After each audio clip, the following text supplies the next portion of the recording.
The following segment is sponsored by Martin, Harding, and Mazzotti. Well, even prior to Tuesday's election, lawsuits had been filed in several battleground states with the possibility of even more to come as results are being released. So managing partner Paul Harding is here from Martin, Harding, and Mazzotti. So, Paul, let's just start with the first question. What is the core at some of these lawsuits that were filed before the election? Before the election. Keeping in mind, lawsuits have been filed since the time elections happen, right? So it's not atypical, but we see more and more spotlight on it these days. Well, you got some of these early filers that talked about fraud, voter fraud, that the ballots are being stuffed, and, you know, sort of some of these groups that are a little bit on the fringe that just already were poised to do this. But lawsuits about protocol, about the way ballots are supposed to be handled, the way they're supposed to move throughout the system. Someone observed something, didn't like what they saw, filed a lawsuit. Who's counting the ballots? Who's working the ballot booth? Wait, that person we think has an axe to grind, right? So some of the stuff is legitimate. Lawsuit is the way that we can maybe get to the bottom of some of this stuff, although likely most of the stuff will be thrown out pretty quickly.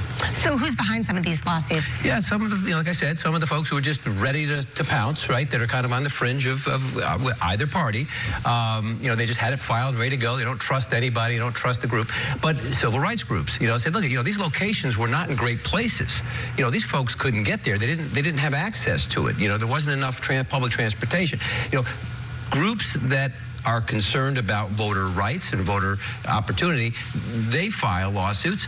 They sort of don't get the news, but those are the ones that are probably going to get potentially some results. Gotcha. And what are some of the guarantees that voters have in terms of privacy when they're voting? Well, number one, they're never going to find out who you are, right? So even if they go through it and recount, there's just so much protection. No one's ever going to know Paul Harding voted for blank, right? It's not going to happen. Secondly, you don't have to like take a test to solve a math problem to get a ballot, right? So it's access. It should be easy access in your neighborhood.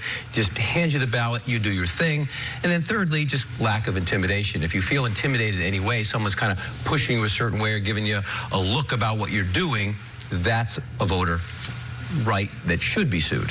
And how are all of these rights enforced and protected? Well, you got members of both parties there. You've got people from state and federal government who kind of come in and just kind of wander around and pay attention. So I think it's kind of like everyone's watching it. But sometimes not everyone doesn't know the rules. I think we see that. Yeah. Well, we know that it's likely more lawsuits will be filed. And in fact, we were just talking about yesterday, there were some issues in Washington County with some ballots that weren't read by the machines, and then they were transferred. Washington County, there was already a lawsuit filed. The Republicans won, the judge granting a stay there. So what does this all mean? Can we expect more suits like this? Sure. You know, I mean, this one, again, may be legit. There's specific rules. So there's problems with the machine. So now there's the ballots. The ballots are being transported, but they're supposed to be transported by a member of both parties. You know, does something happen? Probably not. But the specific rule was violated. They went to the court. Of course, said, hey, slow it down. We're going to go back and retrace everything, and we're going to get it right. So, yeah, I suspect more of that. Again, that's Washington County, you know, 20 minutes from here. But in terms of a country, there'll be hundreds of these lawsuits filed, some of which are going to teach and be legitimate, many of which will be tossed out as quickly as they were filed. Well, a lot of these races are still up in the air, as you know, so we will be watching over the next couple of days to see what happens. Thank you so much for breaking it all down for us. You're welcome. And for more info covered in our weekly What Are Your Rights segment, or to send us a story idea, just head to our website, CBS6albany.com.